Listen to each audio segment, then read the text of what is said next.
ਦੋਸਤੋ ਅਮਰੀਕਾ ਦੇ ਵਿੱਚ ਅਗਰ ਕਿਸੇ ਦੀ ਬੀਵੀ ਦੀ ਡੈਥ ਹੋ ਜਾਂਦੀ ਹੈ ਜਾਂ ਸ਼ੋਹਰ ਦੀ ਡੈਥ ਹੋ ਜਾਂਦੀ ਹੈ ਤੇ ਜਿਹੜਾ ਸਰਵਾਈਵਰ ਹੈ, ਜਿਹੜਾ ਬਚ ਗਿਆ ਹੈ, ਉਹਨੂੰ ਫੋਤ ਹੋਣ ਵਾਲੇ ਪਾਰਟਨਰ ਦੀ ਸੋਸ਼ਲ ਸਿਕਿਉਰਿਟੀ ਕਿੰਨੀ ਮਿਲੇਗੀ ਔਰ ਕਿਸ ਨਾਲ ਮਿਲੇਗੀ, ਇਹ ਸਾਰੀ ਗੱਲ ਮੈਂ ਤੁਹਾਨੂੰ ਅੱਜ ਇਸ ਵੀਡੀਓ 'ਚ ਦੱਸਣੀ ਹੈ। ਯਾਦ ਰੱਖੋ, ਜ਼ਿੰਦਗੀ ਮੌਤ ਵੀ ਨਾਲ ਲੱਗੀ ਹੈ ਨਾ, ਤੇ ਇਹ ਵੀ ਬੜਾ ਇੰਪੋਰਟੈਂਟ ਮੌਜੂ ਹੈ, ਤਾਂ ਵੀ ਸਾਨੂੰ ਇਲਮ ਹੋਣਾ ਚਾਹੀਦਾ ਹੈ।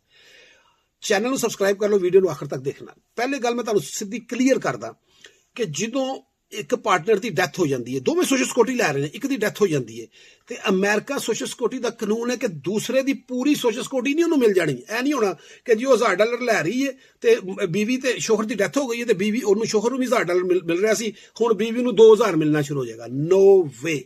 ਅਗਰ ਬੀਵੀ ਨੂੰ 1000 ਮਿਲ ਰਿਹਾ, ਸ਼ੋਹਰ ਨੂੰ 1000 ਮਿਲ ਰਿਹਾ, ਜ਼ੀਰੋ। ਉਹਦੀ ਵਜ੍ਹਾ ਕੀ ਹੈ ਕਿ ਅਗਲਾ ਕਾਨੂੰਨ ਕਹਿੰਦਾ ਹੈ ਕਿ ਜੋ ਜ਼ਿਆਦਾ ਲੈ ਰਿਹਾ, ਦੋਵਾਂ ਚੋਂ ਜਿਹੜਾ ਜ਼ਿਆਦਾ ਲੈ ਰਿਹਾ ਉਹ ਨੰਬਰ ਮਿਲੇਗਾ। ਹੁਣ ਅਗਰ ਬੀਵੀ ਲੈ ਰਹੀ ਹੈ ਬੰਦੇ ਦੀ ਜ਼ਿੰਦਗੀ 'ਚ $1200 ਔਰ ਬੰਦਾ ਲੈ ਰਿਹਾ $1000, ਬੀਵੀ ਨੂੰ ਕੁਝ ਨਹੀਂ ਮਿਲਣਾ ਕਿਉਂਕਿ ਉਹ ਆਲਰੇਡੀ ਬੰਦੇ ਤੋਂ ਜ਼ਿਆਦਾ ਲੈ ਰਹੀ, ਬੀਵੀ ਬੰਦੇ ਦੀ ਡੈਥ ਹੋ ਗਈ, ਸੋਸ਼ਲ ਸਿਕਿਉਰਿਟੀ ਖਤਮ। ਬੀਵੀ ਲੈ ਰਹੀ $1000, ਬੰਦਾ ਲੈ ਰਿਹਾ $1000, ਬੀਵੀ ਨੂੰ ਕੁਝ ਨਹੀਂ ਮਿਲਣਾ, ਫਰਕ। ਹਾਂਜੀ, ਬੀਵੀ ਲੈ ਰਹੀ $1000, ਬੰਦਾ ਲੈ ਰਿਹਾ ਸੀ $1400, ਹੁਣ ਬੀਵੀ ਨੂੰ 1400 ਨਹੀਂ ਮਿਲਣਾ, 400 ਮਿਲਣਾ। ਉਹ ਜਿਹੜਾ ਉੱਤੇ ਵਾਲਾ 400 ਸੀ ਨਾ, ਉਹ ਦੇ ਕੇ ਤੇ ਬੀਵੀ ਦਾ ਨੰਬਰ ਹਾਈ ਕਰ ਦੇਣਾ, ਡਿਫਰੈਂਸ ਪੇ ਕਰਨਾ ਦੂਜੇ ਲਫ਼ਜ਼ਾਂ ਦੇ ਵਿੱਚ।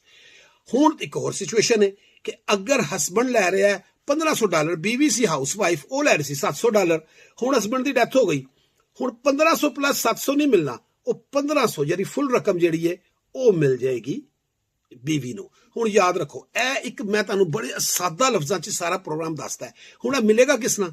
ਇਸ ਨਾਲ ਤਾਂ ਨਹੀਂ ਗਾ ਕਿ ਬਈ ਤੁਸੀਂ ਡੈਥ ਹੋਈ ਤੇ ਨਾਲ ਹੀ ਤੁਹਾਨੂੰ ਮਿਲਣਾ ਸ਼ੁਰੂ ਹੋ ਜਾਏਗਾ। ਨੋ, ਤੁਹਾਨੂੰ ਸੋਸ਼ਲ ਸਿਕਿਉਰਿਟੀ ਦੇ ਨਾਲ ਰਾਬਤਾ ਕਰਨਾ, ਆਪਣੇ ਆਨਲਾਈਨ ਅਕਾਊਂਟ ਦੇ ਜ਼ਰੀਏ ਵੀ ਕਰ ਸਕਦੇ ਹੋ ਜਾਂ ਫੋਨ ਕਰਕੇ ਵੀ ਕਰ ਸਕਦੇ ਹੋ। ਉਹਨਾਂ ਨੂੰ ਆਪਣੀ ਸਿਚੁਏਸ਼ਨ ਦੱਸੋਗੇ ਕਿ ਇਸ ਨਾਲ ਡੈਥ ਹੋ ਗਈ ਬੀਵੀ ਦੀ ਜਾਂ ਸ਼ੋਹਰ ਦੀ।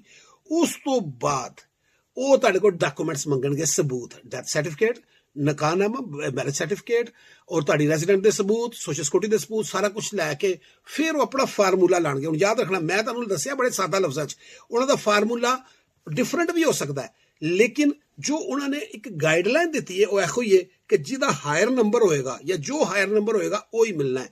ਇਹ ਕਦੀ ਨਹੀਂ ਹੋਣਾ ਕਿ ਦੋਵੇਂ ਇੱਕ ਬੰਦੇ ਨੂੰ ਮਿਲਣਾ ਸ਼ੁਰੂ ਹੋ ਜਾਣ, ਇਹ ਯਾਦ ਰੱਖਣਾ, ਹਾਇਰ ਨੰਬਰ ਮਿਲਣਾ ਹੈ। ਉਹ ਫਿਰ ਤੁਹਾਨੂੰ ਫਾਰਮੂਲਾ ਲਾ ਕੇ ਦੱਸਣਗੇ, ਹਾਂਜੀ ਇਹ ਤਰੀਕਾਕਾਰ ਹੈ, ਇੰਨੇ ਤੁਹਾਨੂੰ ਪੈਸੇ ਮਿਲਣੇ ਨੇ, 700 ਤੁਹਾਨੂੰ ਮਿਲ ਰਿਹਾ ਸੀ ਮਿਸਾਲ ਦੇ ਤੌਰ ਤੇ, 1000 ਉਹਨਾਂ ਨੂੰ ਮਿਲ ਰਿਹਾ ਸੀ, ਹੁਣ ਅਸੀਂ 300 ਜਿਹੜਾ ਉਹ ਤੁਹਾਡੇ ਨਾਲ ਕਨਵਰਟ ਕਰਕੇ ਤੁਹਾਡੀ ਹੁਣ $1000 ਕਰ ਦਾਂਗੇ। ਇਹ ਤਰੀਕਾਕਾਰ ਹੈ। ਅਗਰ ਤੁਹਾਡਾ ਕੋਈ ਇਹੋ ਜਿਹਾ ਮਸਲਾ ਹੁੰਦਾ, ਬੀਵੀ ਨੂੰ ਵੀ ਇੰਝ ਹੋਏਗਾ ਤੇ ਸ਼ੋਹਰ ਨੂੰ ਵੀ, ਦੋਵਾਂ ਪਾਸਿਓਂ ਇੱਕੋ ਹੀ ਕਾਨੂੰਨ ਹੈ ਤੇ ਤੁਸੀਂ ਕਰ ਸਕਦੇ ਹੋ। ਚੈਨਲ ਨੂੰ ਪਲੀਜ਼ ਸਬਸਕ੍ਰਾਈਬ ਕਰ ਲੈਣਾ।